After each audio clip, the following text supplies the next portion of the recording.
Olá pessoal, boa tarde. Vamos começar mais um café científico. Eu vou pedir para que vocês desliguem os microfones de vocês para não dar nenhuma interferência no som e a gente começar aqui.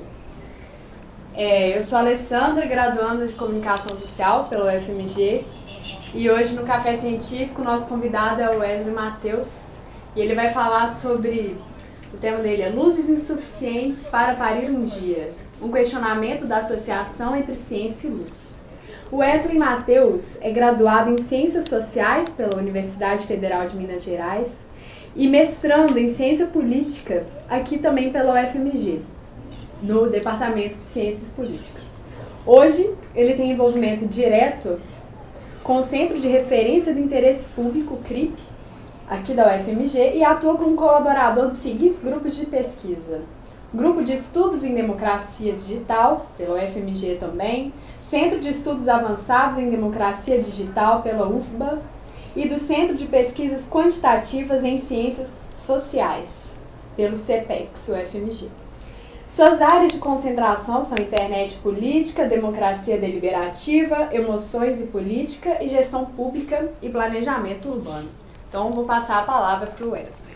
Boa tarde, gente. Privilégio estar aqui com vocês. Sempre muito legal poder falar nessas novas iniciativas de ampliação do ensino técnico, do ensino superior. Fico muito feliz com isso. E muito feliz com a estrutura com a qual me deparo aqui hoje, nessa tarde quente, muito quente, por sinal.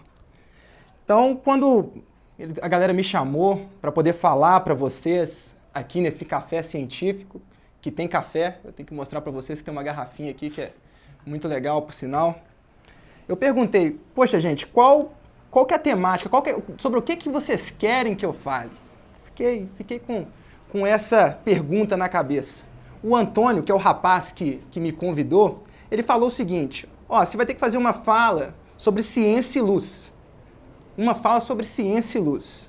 Essa palavra luz, ela incendiou a minha mente com um sol de possibilidades. Eu falei, poxa vida, luz, dá pra gente falar de tanta coisa, né? Dá pra gente falar, quando a gente chega no quarto, a gente acende a luz. A cidade de noite, ela é cheia de luz. O sol, quando nasce, a luz. A luz, ela tem múltiplos sentidos na nossa vida. Eu falei, dá pra falar um tanto de coisa. E isso é um problema. Porque quando a gente pode falar um tanto de coisa, a gente acaba se perdendo. Então a gente tem que saber recortar o que é importante, sobre o que é importante se falar. Então, sobre o que eu quero falar? Quero falar que nem sempre ciência é luz. Nem sempre. Ela pode ser luz, mas nem sempre ela é luz. A própria associação entre ciência e luz é uma coisa que as pessoas realizam corriqueiramente. Essa série de encontros do Café Científico, por exemplo, ela traz essa associação, essa ideia de que a ciência está do lado da luz. Esse ano de 2015, que a ONU declarou como o ano da luz, ele traz essa associação de que a luz está associada a desenvolvimento. A luz é utilizada como indicador de desenvolvimento das cidades, por exemplo. Você pega a Terra vista do espaço, tem muita gente que fala que o ponto mais luminoso da Terra visto do espaço é o ponto onde apresenta ali um alto grau de desenvolvimento. Então, corriqueiramente as pessoas associam essa ideia de luz e de desenvolvimento.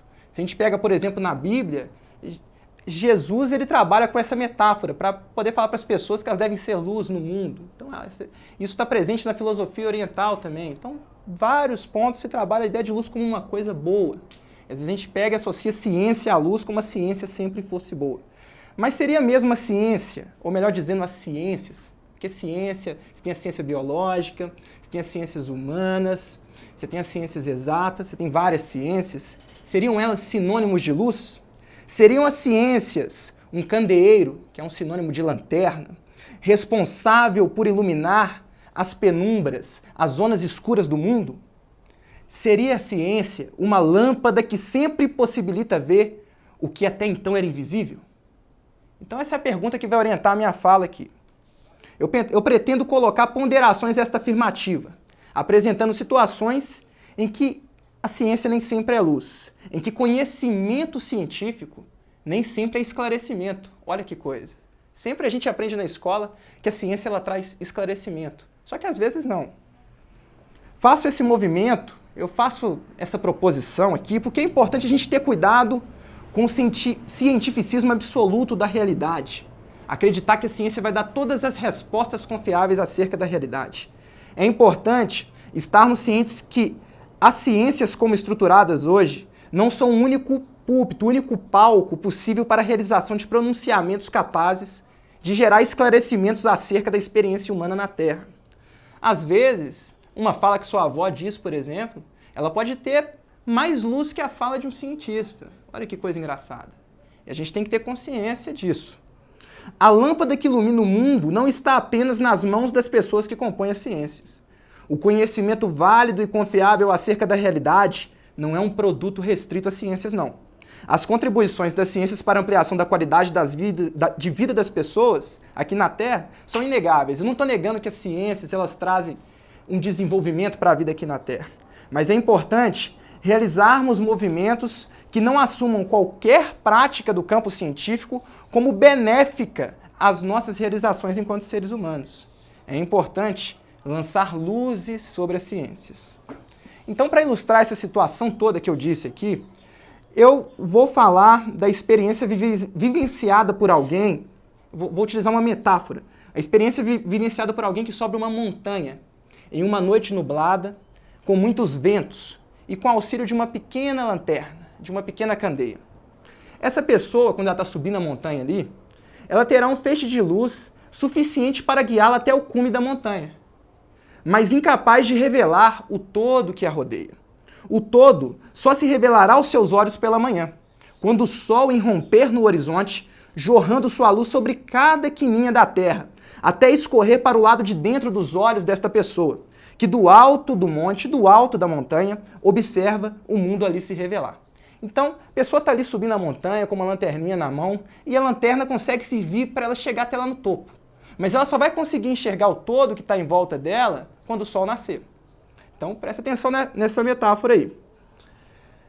O problema da associação inquestionável e refletida entre ciência e luz é que sempre que fazemos isso deste modo, a ciência é tomada como um sol que revela a magnitude da vida. Nunca a ciência é a lanterninha que está na mão da pessoa, ou nunca ela é a própria escuridão que nos rodeia. É importante compreender que as ciências são formadas por esses múltiplos momentos. O momento de luz, que é o sol, o momento de penumbra, que é esse momento que você só está com a lanterninha na mão, você consegue ter luz para enxergar só o caminho logo à frente, e pelo momento de escuridão, que é o momento em que o vento bate e apaga aquela lanterna. E vale lembrar que mesmo a ciência, enquanto sol, quando ela tem esse papel de iluminar o mundo, de trazer luz à nossa ignorância, a gente tem que tomar cuidado, porque quem olha diretamente para o sol corre o risco de sofrer uma cegueira temporária ou permanente.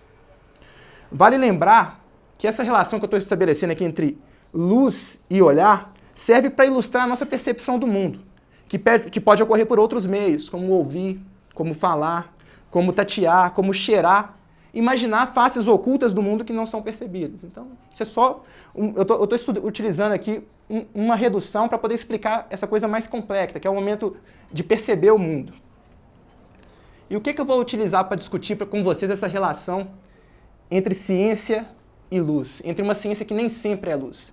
Eu vou me ater aqui à medicina, sobre 3 episódios da medicina. Não quero fazer generalizações com esses episódios, mas quero dizer para vocês que como que esses episódios eles podem ilustrar momentos de escuridão que a ciência traz. E são episódios no contexto da medicina. Eu também não estou pensando aqui em essencializar a medicina como uma área incapaz de promover a melhoria da experiência humana no mundo, mas ilustrar momentos em que as ciências, ao invés de trazer luz, como eu disse, mergulham o ser humano em um mar de escuridão. O primeiro episódio, ele é um episódio ocorrido lá em 1973, na cidade de Nova York. A gente tinha o médico brasileiro Aloysio Campos da Paz presidindo uma conferência sobre paralisia cerebral. Então estava ali o Aloysio Campos da Paz dizendo muita coisa sobre paralisia cerebral. Esse é um médico muito famoso aqui no Brasil, que criou inclusive a rede de hospitais Sara, que você tem hospital em Belo Horizonte, em Brasília, se não me engano em Salvador, em outra cidade que eu não me recordo agora, responsável por fazer tratamento de pessoas com deficiência que necessitam de reabilitação. Então é um cara bem famoso e bem importante aqui no Brasil. E ele estava presente lá nessa conferência com um tantão de outros médicos, o povo discutindo paralisia cerebral. E no meio da plateia tinha uma pessoa que sofria de paralisia cerebral. E acontece uma coisa muito interessante esse dia. Eu vou ler aqui um pedacinho do relato que o Aloísio traz no livro dele chamado Tratando Doentes e Não Doenças. Vou ler para vocês aqui. Trata-se de uma sessão multidisciplinar realizada por uma equipe que se intitulava Multidisciplinar. É o Aloísio falando da sessão que eles realizavam. Tinha gente de todas as áreas ali falando da paralisia cerebral. Cada especialista relata a sua experiência em paralisia cerebral. Sequência de conhecimentos fragmentados. Então, cada um falava um pouquinho ali sobre o que entendia de paralisia cerebral. No auditório, um paciente tetraplégico atetoide, que é uma pessoa que tem movimentos, não tem controle dos movimentos, tem uma dificuldade de fala. Quando todos os especialistas acabam de falar, o presidente da sessão chama o atetoide, essa pessoa que tem paralisia cerebral, ali para o pódio, ali para o lugar de fala. Afinal, todos de uma forma ou de outra, tinham falado sobre ele, que de sua cadeira de rodas, ouvira tudo em silêncio e bem atentamente. Auxiliado por uma mulher, esse paciente começa a se aproximar. E ali ele esboça esforço, luta, movimentos anárquicos, que é esse movimento que a pessoa não tem um controle, que ela bate na garrafa sem ver, que ela joga as coisas para distante, pode derrubar copo, coisa e tal. Um jarro de água e 2 copos foram derrubados, enquanto ele estava tentando chegar ali naquele lugar de fala. Então imagine para vocês verem ele ali com essa dificuldade para chegar no lugar de fala em que os médicos estavam discutindo sobre o caso dele. Agora, ele se dirige aos conferencistas. Numa voz gutural, que é essa voz grave e hesitante, carregada de energia, típica de quem tem paralisia cerebral, ele dá o seu veredito. E qual que era o veredito desse paciente? Eu passei a manhã inteira ouvindo tudo o que aqui foi dito e confesso que nunca ouvi tanta bobagem. E creio que nenhum de vocês pode de longe imaginar o preço que paguei durante toda a minha vida pelo que hoje eu vi aqui. O que isso significa? Estava um tanto de especialista, um tanto de cientista das áreas médicas, dizendo coisas sobre esse paciente de paralisia cerebral ali. E ninguém estava dizendo algo que fazia sentido, que ajudava esse rapaz. Olha que coisa. A gente esperando da ciência a luz, e na verdade ela estava trazendo escuridão naquela ocasião.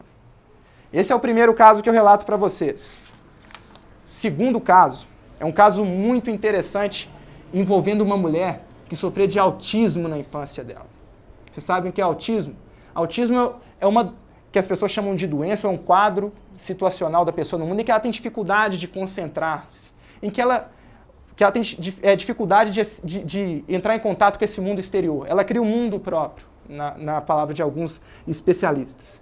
E o caso dessa mulher, ela é chamada temporal grading. E o caso dela é muito interessante, que na infância dela, eles falavam que ela não ia conseguir ter um bom desenvolvimento na vida dela. Isso palavra de neurocientistas, que ela não ia ser uma pessoa atuante na vida dela, que ela ia ter muitos problemas. Mas ela cresce, vira uma zoologista. A revista Times pontuou ela como uma das 100 pessoas mais importantes do mundo na década de 90, já escreveu mais de 400 artigos sobre o assunto e vira uma pessoa exemplar. Eu vou narrar um pouco do caso dela para vocês aqui, para vocês entenderem como que nesse caso também a ciência, no caso a medicina, não lançou luz, mas lançou escuridão sobre a situação de temporal grading sobre o mundo. Antes de conhecer temporal grading, Oliver Sacks, que era um neurocientista muito importante, se interessou sobre a história dela, leu a biografia dela, que provocou uma desconfiança, que causou curiosidade nele. Como poderia uma autista ter um autoconhecimento, compreender os outros e ainda escrever uma autobiografia? Como é que poderia uma pessoa que a medicina falou que não ia conseguir fazer nada na vida, fazer tudo isso? Porém, é sabido que, diferente das crianças normais, os autistas se lembram de coisas do segundo e até do seu primeiro ano de vida. Lendo sua autobiografia e seus artigos, tem-se ideia de como ela era estranha e diferente de uma criança normal. Aos 6 meses, essa mulher começou a ficar enrijecida nos braços da mãe. Aos 10 meses, arranhá-la, como um animal encurralado. Aos 2 anos, apresentava um olfato notável e ausência de diferenciação dos sons nos ouvidos. É como se tudo tivesse um som muito forte, ela não conseguia escutar sons mais fracos e mais fortes. Aos 3 anos, a menina tornou-se destrutiva e violenta. Em vez de barro para modelar, usava suas fezes e espalhava suas criações por todo o quarto. Desenvolveu um poder de concentração tão grande que podia criar seu próprio mundo, um lugar de calma e ordem no meio do caos e o tumulto. Com total ausência de fala até os 3 anos, foi levado a um neurologista. Esse neurologista aqui, ele representa a ciência. Foi levado o dia, tô com uma criança aqui com problema, vão levar ela no neurologista para ver o que ele fala, para ver qual que é a cura, qual que é a luz que ele lança sobre esse caso. E esse neurologista, o que ele falou? Ele diagnosticou ela como autista, sem perspectiva de ter um desenvolvimento bem-sucedido como pessoa normal. Sem possibilidade de ter um futuro legal, um futuro agradável. Olha que coisa. A ciência falando isso para uma pessoa, colocando ela no mar de escuridão. O que chamou a atenção desse outro neurocientista que estava pesquisando o caso dela é como ela tinha conseguido, apesar de sua infância praticamente ininteligível, com seu caos, suas fixações, sua dificuldade de acesso, sua violência, tornar-se uma bióloga e engenheira bem-sucedida. Decidida a estudar seu caso, resolveu visitá-la. Ao final da conversa que ele teve com ela, ela diz algo belo acerca de sua condição no mundo, condição que a ciência não conseguiu entender. Condição que a medicina, naquele contexto, não foi capaz de considerar. Ela fala para ele assim: olha, Oliver, você olha o jardim, você olha as flores, eu vejo que você tira muito prazer dessas coisas. Mas a mim, eu não tenho prazer quando eu olho para as flores. Você tira um prazer muito grande do pôr do sol. Eu queria conseguir tirar esse prazer também. Sei que é bonito, mas eu não sinto. E ela fala assim no final da entrevista: se eu pudesse estalar os dedos e deixar de ser autista, eu não faria isso não. Sabe por quê? Porque eu não seria mais eu. O autismo é parte do que eu sou. Então uma coisa, olha que coisa bonita. Tudo aquilo que a ciência às vezes estava querendo ali apresentar uma cura para ela, estava querendo colocar ela no mar de escuridão por causa disso. Ela aceita as dificuldades, mas ela fala que isso é muito importante para constituir o que ela é. Isso é muito importante para trazer a luz do mundo para ela. Essa condição que às vezes era considerada problemática pela ciência. E o meu terceiro caso é um caso muito interessante que materializa essa metáfora da ciência colocando uma pessoa na escuridão. Que é de um paciente, que ele era cego desde a nascença, ele chama Virgil, e que após passar por uma cirurgia para enxergar, ele realmente, ao invés de ver, ele se vê em um mar de escuridão. Olha que paradoxo, que coisa engraçada. Eu vou contar um pouquinho do caso dele aqui. Ele cego desde a infância, aos 50 anos, faz uma cirurgia nos olhos e recupera a visão dele. No entanto, o processo de voltar a ver não depende apenas de recuperar essa capacidade dos olhos de ver. Essa visão, ela depende também de um reaprender a ver o mundo. Ele tinha aprendido a olhar o mundo tocando as coisas, tateando o mundo. Agora ele precisava aprender a enxergar. Então isso necessitava de uma reorganização sensorial do mundo dele, um longo processo de reaprendizagem que envolve a passagem de um estilo de vida construído na apreensão do mundo às escuras para um mundo agora às claras.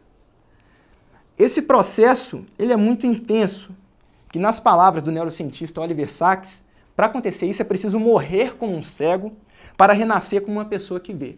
Olha para vocês verem. Então ele passa por uma cirurgia ali enquanto cego, e para ele voltar a ver, não é só os olhos dele agora captarem luz, mas ele tem que morrer como um cego que ele viveu há 50 anos e voltar à vida. O engraçado é que quando a gente pega os relatos de mais de 300 anos de pacientes que nasceram cegos e voltaram a ver, essas pessoas, quando elas voltam a ver, a vida delas piora de maneira drástica. Essas pessoas entram no quadro de depressão absurdo, que às vezes é até letal, as pessoas chegam à morte. E eu estou trazendo esses casos para vocês, para esse terceiro episódio, para ilustrar como é que a intervenção da ciência, que se imagina como uma melhoradora, uma ampliadora da vida dessas pessoas que até então não enxergavam, pioram a vida dessas pessoas. E ao invés de colocá-las em um quadro de luz, em um quadro de revelação, colocam elas às escuras. Isso é um problema. Isso revela que a ciência não é somente luz. Então, apresentados esses 3 episódios, eu vou chegar agora no momento de conclusão da minha fala e de amarração de tudo isso que eu falei aqui. Esses episódios, eles relatam sofrimentos gerados pela doença, sim, e pelas inúmeras tentativas de cura, onde a ciência tenta intervir como fonte de luz, onde a medicina toma o curar como tornar essas pessoas eficientes e eficazes, mas na verdade não fazem isso. Trabalham com a premissa de que as pessoas não podem ter uma inserção social enquanto não registrarem uma cura completa, enquanto não verem a luz que ela, a ciência, produz. E em nenhum momento assumem que o que produzem pode ser, na verdade, um banho de escuridão. Medicina que, para os casos apresentados, demonstra uma perspectiva do restituio ad integrum, uma expressão do latim que significa restaurar a condição original. Ela nem pergunta a essas pessoas, às vezes, será que vocês querem mesmo ir para essa condição original? Muitas vezes ela assume que essa condição é a melhor, é a condição de luz, e que a condição em que essas pessoas vivem é uma condição de escuridão. Será mesmo? Uma tentativa de restauração da vida que pode acabar com a própria vida, como observado no 3º episódio, da pessoa que nasce cega, ela começa a ver, e a vida dela literalmente termina quando ela começa a ver. Ou desconsiderar a possibilidade de uma vida possível, que é o caso do episódio 1 e do episódio 2, em que a gente tem ali pessoas que têm paralisia cerebral, pessoas que nascem com autismo, que eram desconsideradas pela ciência, que eram consideradas em um lugar de escuridão, sendo que essas pessoas viviam no lugar de luz e se sentiam em um lugar de luz. É necessário, então, gente, a gente estar ciente de que muitas das vezes as ciências podem atrapalhar um equilíbrio estabelecido, sob a alegação de que os avanços obtidos nesse processo servirão como benefício à coletividade humana. Não trata-se de uma questão restrita à medicina. Não é só a medicina que faz isso, não. Eu só falei da medicina porque o tempo que eu tenho de fala aqui é muito curto. E ele, inclusive, já está acabando. Mas a gente poderia falar de um tantão de outras coisas, de um tantão de outros momentos em que a ciência, ao invés de luz, traz escuridão. Eu falo um exemplo rapidamente aqui da carta que no mês de julho passado foi assinado por centenas de cientistas, inclusive pelo Stephen Hawking, aquele famoso físico, no mês de julho deste ano, alertando sobre o risco de armas feitas a partir de inteligência artificial. Vocês sabiam que hoje a gente já tem condição de produzir armas que matam através do reconhecimento de cores? Isso é um perigo. A ciência já nos ofereceu condição de voltar a um estado de escuridão completa. Então será mesmo a ciência sempre munidora de luz ou de condições que levam à luz? Os episódios relatados servem de reflexão sobre a necessidade de não assumirmos como premissa irrefutável, não questionável, a relação entre ciência e luz. Eu não estou aqui dizendo que as ciências são incapazes de nos garantir luz. É importante frisar isso. Elas nos garantem luz, sim. Mas estou apenas questionando essa associação, muitas vezes não questionada, entre ciência, esclarecimento e consequente melhoria da experiência de vida humana aqui na Terra. Então a ciência ela tem momentos de luz, ela tem momentos de penumbra, o momento da lanterninha ali quando a gente está subindo no monte, uma luzinha que é capaz de nos levar até onde a gente quer, mas sim a gente tem noção do todo, e ela também é composta por momentos de escuridão. Então essa é a minha fala. Agora a gente vai abrir para as perguntas que vocês possam vir a ter aí. Queria escutar vocês dos distintos polos e estou curioso para escutar o timbre da voz de vocês aí. Muito obrigado.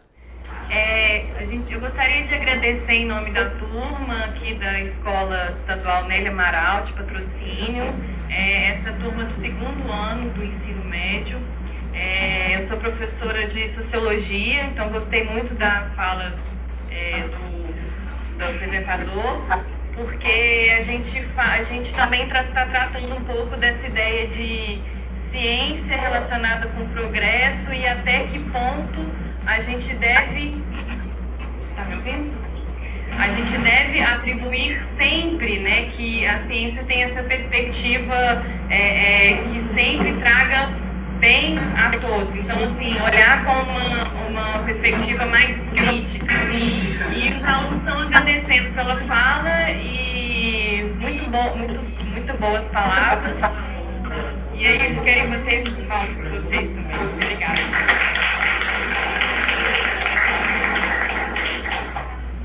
Primeiramente, quero parabenizar pela palestra, foi muito elucidativa. E eu quero dizer o seguinte, professor. Quando se diz que a ciência talvez traga uma sombra sobre a humanidade, uma perspectiva talvez um pouco realista da situação que está acontecendo, talvez o questionamento que eu gostaria de fazer é o seguinte: não seria um homem que não está preparado para lidar com essa situação? Veja bem, antigamente nós não tínhamos opções, né? Por exemplo, você assistia a televisão, o programa que você via era aquele que era disponibilizado. Hoje você tem um leque muito grande de programa, não está te agradando, você muda de canal, vai buscar um novo entretenimento, né? Temos os iPhone, iPad, acesso à internet, etc. e tal. Será que não está faltando talvez uma formação mais humanística do homem para aprender a lidar com essa ciência de forma a gerar mais do que obscuridade? Essa é a pergunta que eu teria a fazer. Obrigado. Tá, obrigada. Pessoal, vou pedir para todos desligarem os microfones novamente. Houve uma pergunta em Araguari, eu vou repeti-la para que o Wesley possa responder, tá bom? Ok. A pergunta de Araguari foi a seguinte: essa relação entre ciência e sombra, que foi elucidada pelo Wesley, eles estão perguntando se não seria, na verdade, um despreparo do homem para lidar com tanta luz que a ciência está trazendo, que o acesso à internet, a tantos outros recursos, e que são escolhas nossas que são mais infelizes para lidar com essa luz. Foi mais ou menos isso, e o Wesley vai responder agora. É muito boa essa pergunta, eu acho que aí que está o ponto, mas eu acho que não é que falta essa formação humanista somente aos seres humanos, mas, óbvio, os seres humanos compõem a ciência, né? Mas eu acho que a ciência, ela precisa ser atravessada mais por um humanismo. A ciência, ela há muito tempo se viu de maneira fria. Ela viu como não atravessada pelas emoções, por exemplo, pelo afeto. Eu acho que a ciência precisa se ver mais atravessado pelo afeto, pelas emoções e ver se ela está gerando um bem-estar ou um mal-estar para a população. É preciso essa reflexão quando a gente propõe alguma pesquisa. Uma reflexão ética, uma reflexão moral acerca dos impactos da ciência sobre a ordem cotidiana da vida, assim. Que é uma coisa que durante muito tempo foi se desconsiderada. Será que vale a pena a gente desenvolver, no caso da internet, aplicativos que, sei lá, colocam a privacidade no ponto que ela está chegando? Será que é legal a gente poder acessar informações das pessoas sem elas terem ideia de que estão sendo acessadas para propósito de estudos? A gente acessar informações íntimas delas? A Apple agora, ela tem um aplicativo no qual as mulheres podem informar o ciclo menstrual delas, podem informar qual a última vez que elas tiveram relações sexuais. Será que é legal pegar os dados dessas mulheres, dados tão íntimos, para propósito de pesquisa, sem avisar essas mulheres que elas estão fazendo isso, ao instalarem esses aplicativos sobre seus telefones celulares? Então é necessário que a gente tenha uma reflexão uma reflexão ética sobre o fazer científico. Tem muita gente que trata as pessoas como dados e não como pessoas. A gente tem que entender que a pesquisa ela tem impacto sobre o bem-estar das pessoas. E se todo o conhecimento que a gente formula, tudo que a gente faz aqui dentro das universidades, dentro das escolas, tem o objetivo de propor o bem-estar para as pessoas, uma boa vida para as pessoas, se isso não está acontecendo, a gente tem que parar e falar, ver, poxa, o que está de errado aqui? Então, eu acho que, para além de uma filosofia moral, uma formação moral do cotidiano, acho que a ciência ela tem que se ver como parte do cotidiano e como influenciadora das pessoas no dia a dia delas. E influência que pode ser, inclusive, maléfica. Assim. Então, essa que seria a minha resposta. A gente vai voltar para o polo de Araguari. Você pode ligar o microfone. Você tem mais algum questionamento, uma réplica? Não, é uma colocação muito feliz de sua parte, professor, porque é muito fácil, a gente encontra muito cientista por aí que prima só pelo conhecimento e esquece o lado humanístico da situação, né? E a ciência, infelizmente, muitas vezes tenta justificar os meios pelos fins, né? Sim. Mas não pode, a gente tem que usar, para atingir o fim, tem que pegar uma coisa boa do início ao fim. Porque se você, igual você está citando aí o exemplo da privacidade, né? A pessoa ingenuamente vai lá, coloca os dados, ela colocou aqueles dados talvez no intuito de ser ajudada, de ter um controle melhor para ela, de repente tem a vida dela expostas, né? Então, quer dizer, a tecnologia facilita, mas ao mesmo tempo pode também prejudicar, por causa justamente dessas pessoas que não têm ética, que não têm caráter e utilizam de meios não lícitos para atingir fins que aparentemente são lícitos, né? Sim. Mas eu quero agradecer que foi respondido a pergunta. Obrigado, parabéns pela palestra. Oh, muito obrigado. Então, a gente recebeu um complemento agora de Araguari, concordando, né, com a argumentação trazida pelo Wesley. Alguém gostaria de trazer mais alguma pergunta? Gostaria de parabenizá-los. Na minha opinião, foi uma dádiva estar aqui hoje, ouvir você falar também e me ensinar coisas que eu nunca tinha pensado. Agora minha visão já mudou completamente. E eu gostaria de ouvir a sua opinião pessoal sobre barriga de aluguel. Se você considera luz ou escuridão para a humanidade? Nossa, essa pergunta é difícil, hein? Mas, assim, o que eu penso disso? Eu acho que, às vezes, a gente chega num momento da humanidade em que você tem um esgarçamento ou desgaste da afetividade entre algumas relações e há necessidade de reestruturação desse afeto entre relações que às vezes foram perdidas ou que foram desgastadas historicamente. Talvez a barriga de aluguel seja uma alternativa para reprodução ou do afeto, né, na dimensão, a reprodução do afeto, de um afeto que está tão desgastado em uma sociedade que é cada vez mais individualista, que as pessoas se preocupam apenas com si mesmas, com os próprios fins e têm capacidade de verem os seus atravessamentos nas histórias de um outro, de uma outra pessoa. Então imagina a pessoa que não tem a condição ali de engravidar, que quer estabelecer essa relação de mãe, filho, filha, pai, filho, filha, e não consegue, assim, por uma questão biológica. Talvez a barriga de aluguel ela se revele como uma alternativa para a constituição de um afeto, uma estruturação familiar para essa família. Talvez pode ser uma alternativa positiva. Há a possibilidade de ser ruim também, infelizmente. As pessoas podem... Imagina se inaugura um mercado do afeto ou da reprodução humana, assim, em que você pode ter o efeito contrário. As pessoas podem ver isso como uma oportunidade de lucro e ter um esfriamento dessa relação entre pai, mãe, filho, filha. Então a gente tem que ter o cuidado e talvez tem alternativa. Será que é necessário regular isso para que não exista o esfriamento afetivo, no caso? Isso é uma coisa que o tempo, que o caminhar dessa alternativa vai nos dizer, e como é que as pessoas estão respondendo essa alternativa, assim.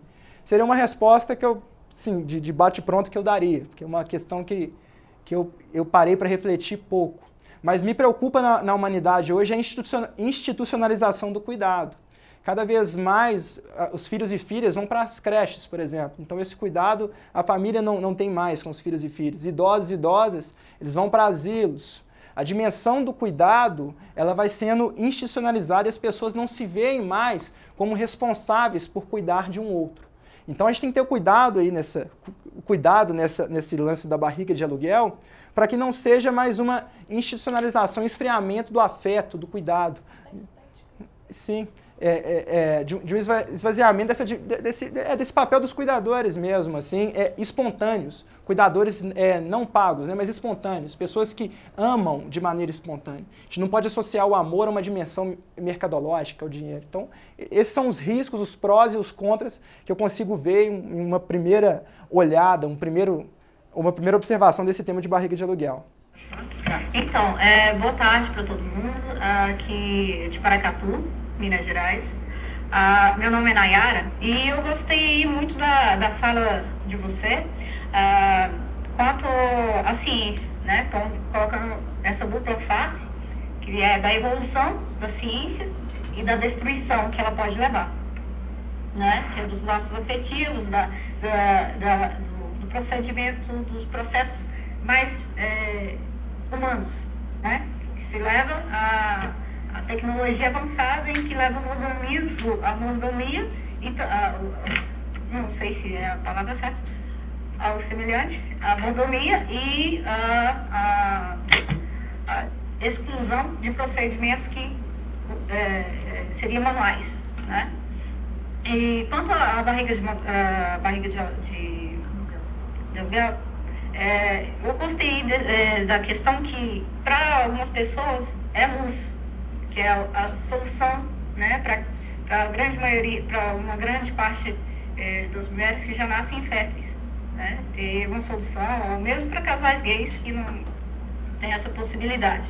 E a escuridão também é vista pelo lado da instituição igreja. A maioria das igrejas não apoiam e nem colocam uma solução para essa questão, né? E voltando também da evolução e da destruição, entre meio esse termo, tem a recepção. Tem pessoas que, conforme a sua concepção, vai achar assim, luz. Mas tem aí suas exceções, né? Como ele mesmo falou da invasão de privacidade, expor as pessoas, não informar ao certo para que aqueles dados vão ser só para ela ali captar, controlar a sua menstruação, sua fertilidade, ou também é para expor em uma pesquisa, vai ser divulgada lá em uma conferência, poxa, né? Então, assim, tem que ter um certo respeito, né? Usando a tecnologia para a evolução e também a privacidade, né? Para chegar lá e expor a cara dela, o nome dela, né? Como por um exemplo qualquer, e usar essas informações a livre-arbítrio. Tem que ser limitado o uso das informações pessoais e também sempre ponderar.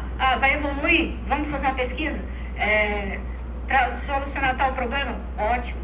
Mas coloque restrições para que não vaze, não ultrapasse a ética profissional de qualquer área, e mesmo sim da ciência, da humanidade. Bom, esse é o meu ponto de vista. Obrigada. Professor, uma curiosidade que me bateu é o seguinte: você, com a ideia tão aberta, a mente tão aberta para a necessidade de acolher o humanismo, a ética e tudo mais, quanto de barreira você tem encontrado em nosso meio acadêmico, até mesmo com os colegas que têm uma visão, vamos dizer assim, entre aspas, mais clássica, né? Que ficam somente agarrados à ciência, né? Que tem que ter a comprovação prática do negócio, mas que se esquecem que estão fechados no mundo deles, que muitas vezes não recebe, vamos dizer assim, a influência externa, e isso aí ocasiona distorções na pesquisa que ele está fazendo. Como é que você lida com isso no seu dia a dia?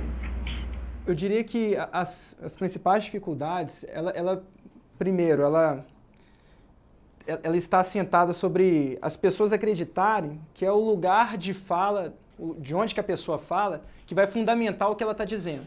Não é porque eu estou dentro da academia que tudo que eu digo que é legal. Não é porque eu estou dentro da academia que tudo que eu faço é legal. O lugar, ele não tem uma potência de, por si só, legitimar minhas ações e meus argumentos perante a realidade.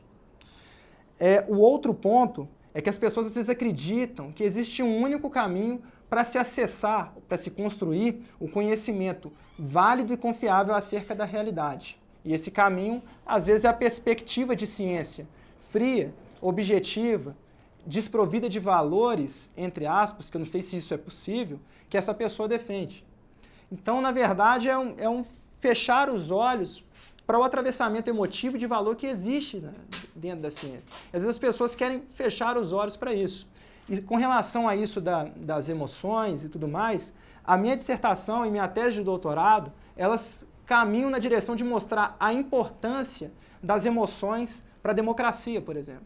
A importância da gente considerar as emoções num desenvolvimento democrático que é muito calcado na razão. E às vezes ele deixa passar um choro, um grito de injustiça, um choro de dor, de pessoas que estão numa situação de completo limite entre vida e a morte, assim, pessoas que já estão à beira da morte. Então minha defesa, primeiro, é mostrar como é que é importante a gente considerar as emoções, e eu faço um percurso acadêmico em prol disso, de mostrar como é que é possível, de outros lugares, formular-se um conhecimento válido e confiável acerca da realidade, e de mostrar como é que é possível a existência de vários caminhos para se chegar em um conhecimento válido e confiável acerca da realidade também. Então esses são hoje os três pontos que eu iria apontar para você como dificuldades e sobre os quais eu apresento soluções para tentar criar uma perspectiva de ciência mais humanista, que tenha uma preocupação maior com o ser humano. Não, eu quero só dizer o seguinte, que é muito interessante, professor, a sua linha de raciocínio, principalmente vindo do estudioso da ciência, né? O Augusto Cury, que eu acredito seja de conhecimento seu, ele trabalha muito a questão das emoções, e ele fala, o homem foi capaz de ir à Lua Ele é capaz de cruzar os oceanos, porém não conhece o oceano interno do seu próprio eu, que é a maior dificuldade que existe hoje, né? Então hoje a gente vê, por exemplo, abarrotado de pessoas com problemas, justamente não é o interpessoal, mas o intrapessoal, né? Que é saber conviver consigo mesmo, saber lidar com as suas emoções, com os seus sentimentos. E eu quero até te parabenizar, né? Mas eu acredito que é a arte da sua luta, porque a gente convive aqui no meio acadêmico, eu sei, hoje em dia você é medido por uma régua, né? Você pega os seus títulos, vai expondo ele assim em cima da mesa e vamos ver quantos metros deu de títulos aí. É o que você está valendo no meio acadêmico. E a gente tem que quebrar um pouco isso aqui, mostrar que a ciência está evoluindo, mas o homem ainda é uma criança imatura, que não sabe lidar com aquilo que está na frente dele, né? Obrigado.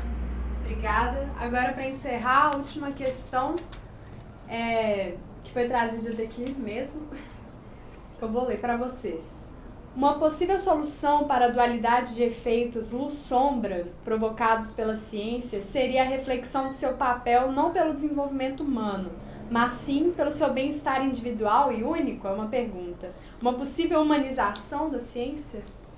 Que eu acho que vai de encontro ao que eu já respondi aqui, né? Que se a ciência tem a proposição de ajudar a melhorar a vida das pessoas, ela deve se perguntar durante todo o tempo se ela realmente está promovendo essa melhoria. E esse perguntar é perguntar para as pessoas, vocês estão bem com isso? Ou isso está promovendo um bem interior para vocês? Então é importante a gente o tempo inteiro estar refletindo sobre isso, durante todo o processo de produção científica. Sim, eu acho que é possível isso a partir de uma humanização da ciência. Uma ciência que se vê de maneira menos fria e mais atravessada por afetos, mais atravessada por emoções, porque as emoções, elas não são barreira à construção de conhecimento na humanidade, mas talvez ela seja o termômetro para ver se o nosso conhecimento construído está realmente propiciando uma melhoria de vida às pessoas, está realmente trazendo luz. Então é isso, a gente agradece a presença de todos vocês, agradecemos também pelo professor Wesley e encerramos o nosso café científico. Obrigada. Muito obrigado, gente. Prazer estar com vocês aqui. Que chova, né? Meu desejo aí, que chova e que todos fiquem bem. Obrigada.